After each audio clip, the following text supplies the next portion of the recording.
Who's out there? Let's go see who it is. There he is. Who is that? Well, look who came for a visit. Joel made it just in time to help lower tomatoes today. Oh boy. Favorite thing. Well, good morning and welcome to Wishwell Farms. I'm Jason. Today is Monday, April 27th. I can't believe it's almost May already. We're less than 25 days away from our first farmers market. So it's coming quickly and I have a lot of things to prepare before the farmers market season starts. But first thing this morning, it's back into greenhouses to work on tomatoes.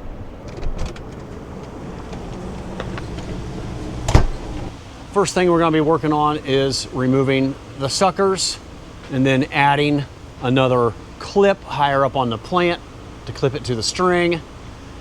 Removing 3 lower branches on every plant and then lowering and leaning the plants by unwinding the tomato hooks. And we will also be fruit pruning if needed. Like that cluster's not quite ready. There's 3 tomatoes visible, but the other 3 are still in the flower stage, so we probably will not have to fruit prune much in here today.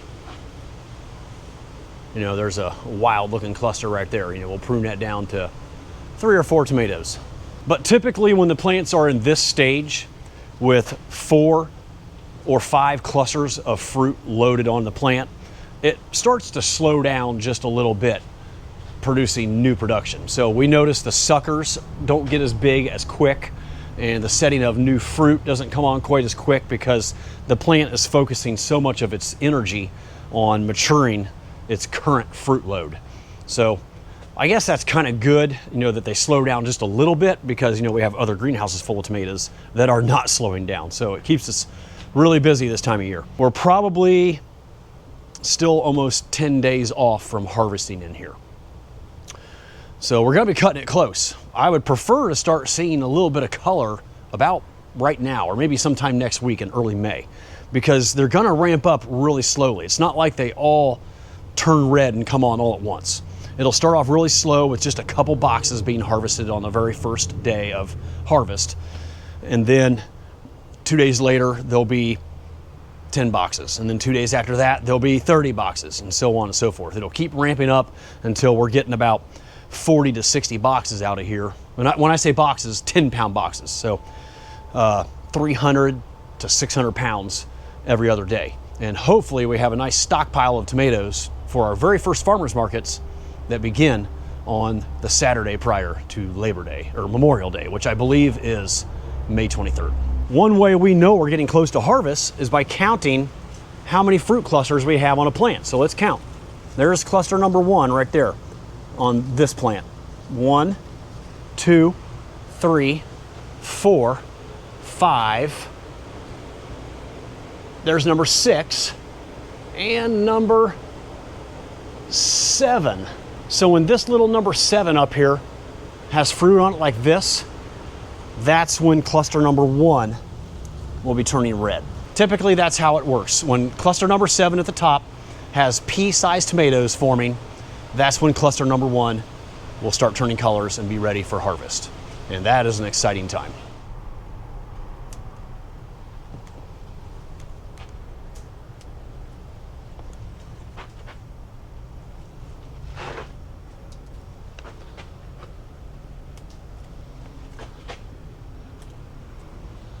Yeah, the suckers are very small today.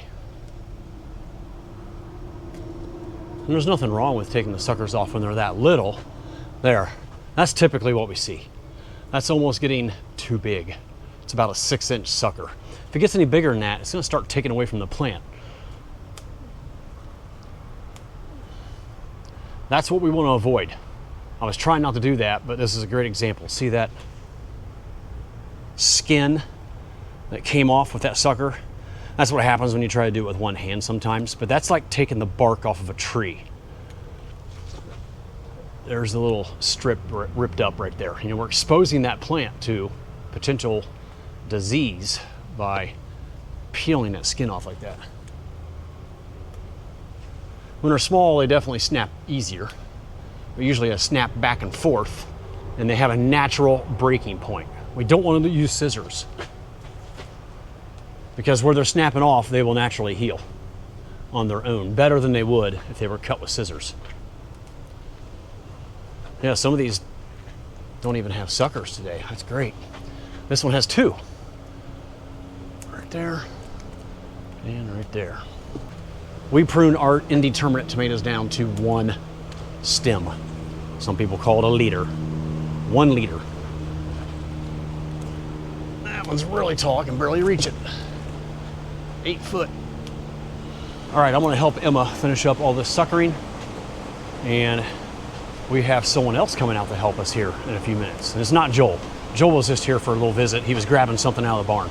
But we have someone else joining us today because we have a lot of jobs in here, and it would take me and Emma beyond lunchtime to get everything done. So I'll introduce you to this third person here in a little bit. All right, look who's back helping today, folks. My daughter, Natalie. Home for the weekend and part of Monday to help us here in the greenhouse. So for those of you who may be new to my channel, this is my youngest, and she is finishing up her sophomore year at Cedarville University as an education major. It's nice to have an extra set of hands for debranching, which is what she's doing right now. We are taking 3 branches off of every tomato plant at the bottom of the plant, because every week there's 3 new branches being made. If you are interested in learning more about why we do this and why it's so important, check out the video prior to this one. I'll also link it down below. When the plants get this big and the branches are fully mature, it fills up your tub really quickly.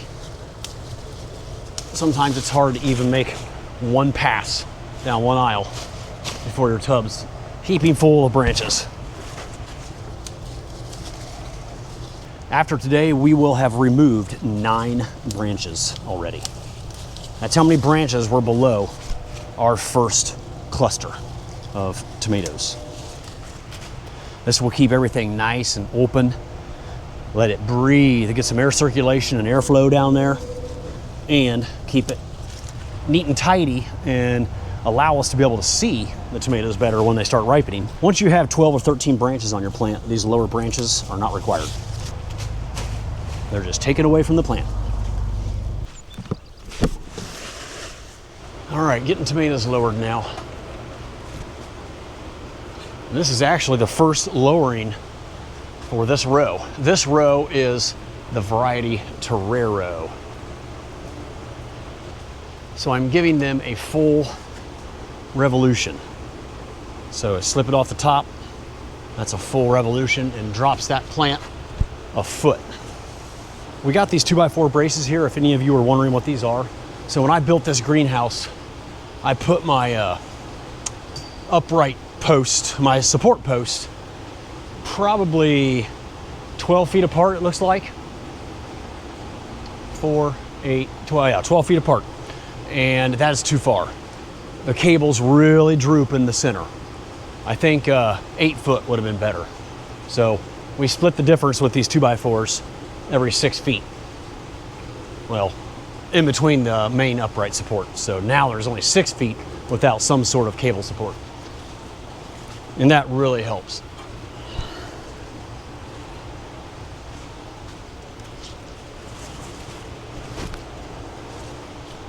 So my cables are 8 foot high, and not everybody is able to do this job. So right now it's all falling on me. I'll get my son Gavin in here to help every now and then, but he can't help very often because he's usually asleep in the morning when we're doing this, because he's a nurse that works the night shift. All right, I'll get this job finished up and then we'll move on to the next one.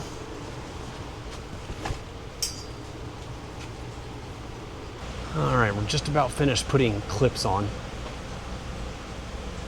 I'm trying to do this one-handed. And not all of them need it. So I'm not gonna waste a clip if I can't get at least a foot above the previous clip. So here's a perfect example. There's the clip right there. And then you can see how long and floppy that plant is. So we're gonna bring it over to the string, but you gotta watch these tomatoes. See how that tomato almost got ripped off by the string. And then put the clip in the string, bring the plant over to it, and clip it shut.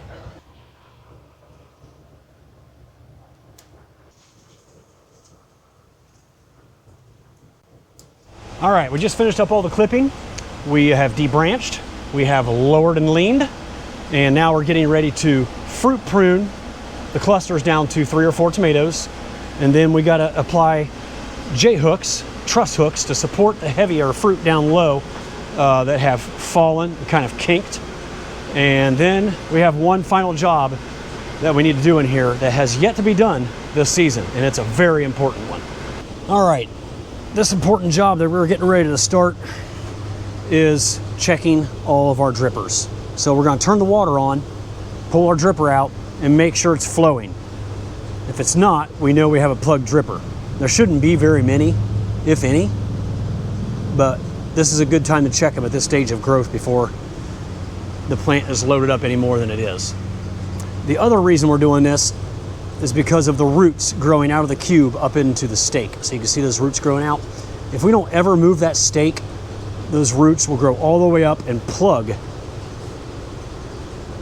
where the hose and the stake attaches. So we're pulling them out, see if they're flowing, and put them back in a new spot, just like that. So we're gonna turn it on right here. And we're gonna turn off all of the rows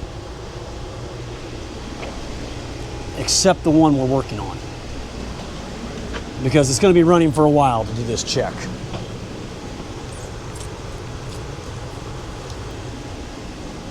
So now this is the only row that's running right now. That's what we want to see, a really fast drip. So Emma's checking the buckets on her side of the drain pipe. By the way, we have a 1.5 inch drain pipe that catches the leach coming out the bottom of the buckets, and it just flows out in the field. We do not recirculate. So Emma's checking buckets on her side, you know, those 2 drippers. I'm checking the ones on my side.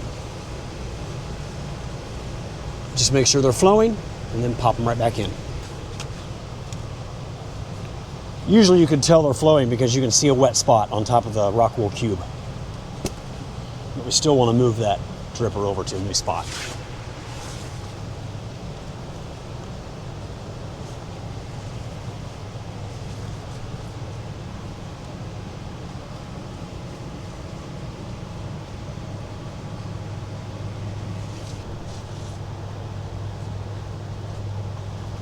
So far, so good.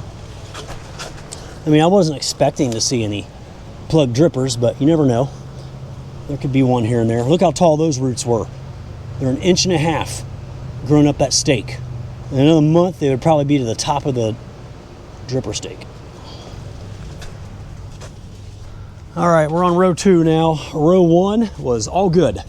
Not one plug dripper. And so far, row 2 is looking good too.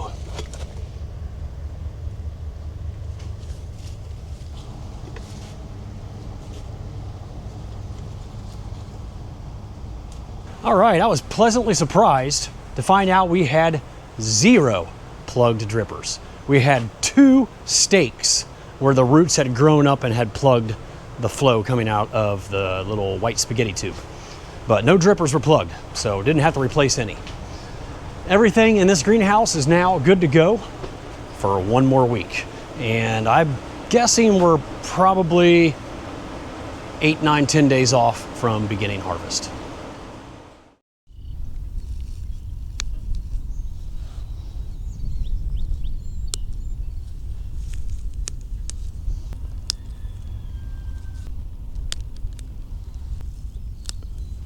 It is now the next day, and I'm out here in our asparagus patch. This is a 1 acre patch. It's the mowed section between those trees and the taller grass over here, and it goes all the way to that house back there. So prior to the people living there now, the original owner who built the house, he planted this asparagus patch probably 15, 16, 17 years ago, and he would sell most of it to us. He picked it for us. I actually leased this from him, and he picked it for us to sell at our farmers markets. And then the final few years before he sold the house, which was about 5 years ago now, we picked it ourselves and sold it right alongside our greenhouse tomatoes and basil plants. And I think back then we even had some bedding plants, like peppers and tomatoes and things like that. But the asparagus patch is probably 98% gone. But you still can find some nice ones here and there that are coming up. Those are beautiful. So I'm gonna pick a mess of them for dinner. At least a couple handfuls like that. Last week there was hardly anything out here because of the cold snap we had. So the neighbor fella that lives in that house mowed this all down, thinking that it would help us be able to see the asparagus better. And he was right. The grass is already starting to grow back up, but I can see asparagus popping up out there in the grass in quite a few spots. It's not like there's hundreds of pounds out here to pick, but there's at least a couple handfuls that I can find for supper. We just snap them off at the ground level. Way down at the ground level, it's always really tough. So sometimes I'll snap them maybe an inch above the ground. Now that one there, that will probably be ready tomorrow. He's too short today. Just like these here, that one's ready today, that one will be ready tomorrow. That one's barely ready. It's a nice skinny one, about the size of a pencil. Those are really tender.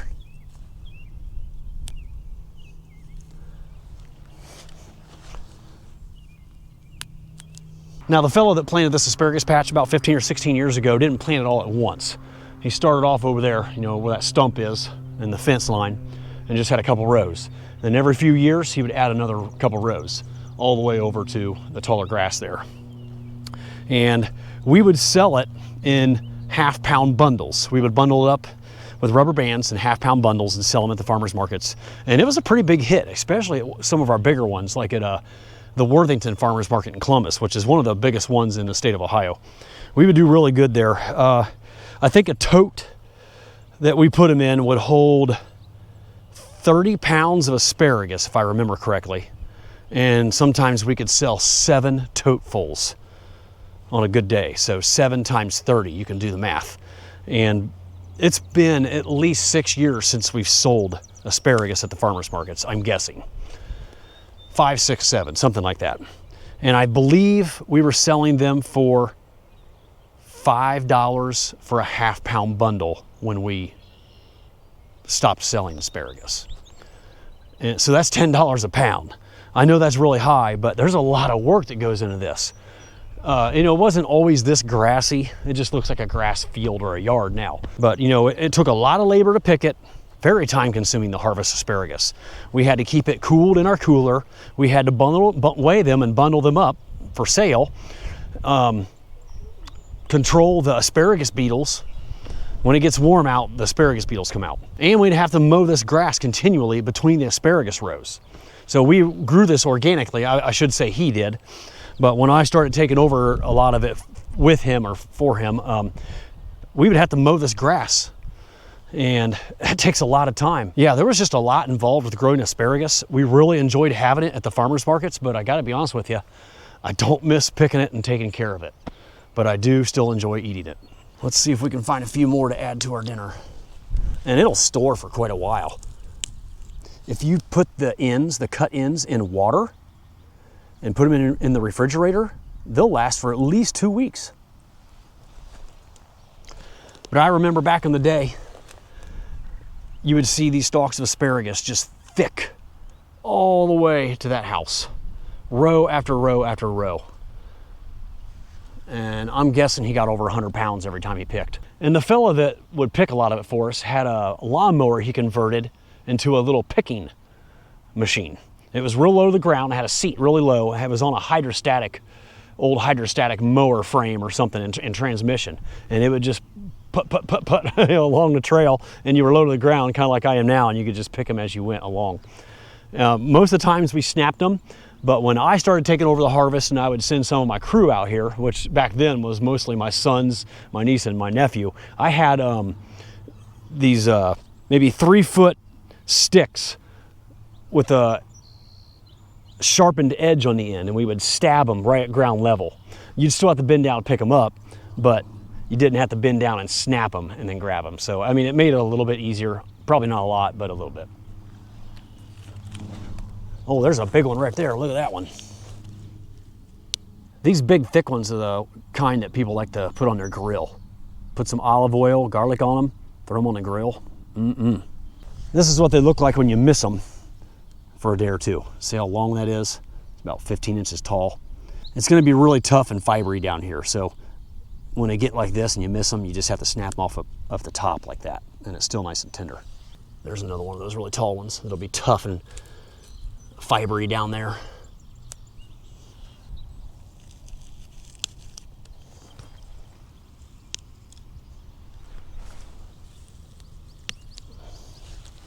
It's kind of fun harvesting asparagus until you have to pick 100 pounds of it every day. Well, I think I have enough for dinner. I'm just gonna pick a few more over here I saw. I remember at the height of our asparagus growing years, we could sell 25 to 30 totes. We put them in little clear plastic totes with water in the bottom to keep them fresh so they wouldn't get soft. And it generated some good cash flow for us early in the season. It never made near as much as what tomatoes were, but man, we really saw a drop off in cash flow when we stopped doing asparagus, at least early in the season. You know, because when we stopped selling asparagus, we had nothing to sell except our red round tomatoes, our greenhouse tomatoes, and our grape tomatoes, and our 4-inch basil pots. Because about that same time, we stopped doing, you know, bedding plants or garden plants, whatever you want to call them. Like little tear-off trays of peppers and tomatoes and cabbage and broccoli and all that kind of good stuff. We did good doing that for a while, and I get a lot of people asking me in the comments why I don't do that still. It's because I did it for almost 20 years. First off, I didn't really enjoy planting, seeding and planting all of those different crops. You know, all those different things I had to order during the winter, you know, when I'm ordering my own seeds that I grow for our farm. And then I'd have to plant them, and then watering took 2 or 3 times longer every day. We didn't have anything set up on automatic watering, so it was always being hand watered. And then we'd have to open up our market earlier in the season before all of our other stuff was ready. So that's one of the main reasons we quit doing that. Now we postpone our tomatoes to not be ready for harvest until almost Memorial Weekend. 10 years ago, we were picking tomatoes and selling them at farmers markets by April 25th.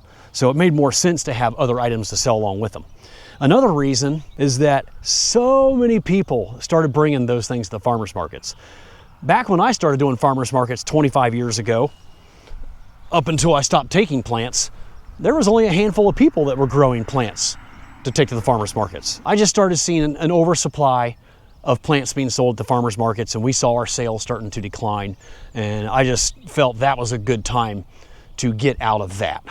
Let all these other new young farmers do that, and I'll concentrate on my tomatoes, and at the time still asparagus, and all of our other produce that comes later. Oh, I just thought of another good reason why I stopped growing plants to take to the farmers markets, because we would have to take them all out of the greenhouse every Friday night and load them onto 5 different box trucks. You know, it's not like I was just taking them to one market. I could sell a fair amount at our home roadside stand at the farm, but a majority of them went to the farmers markets, and that was a real pain, loading all those trucks up.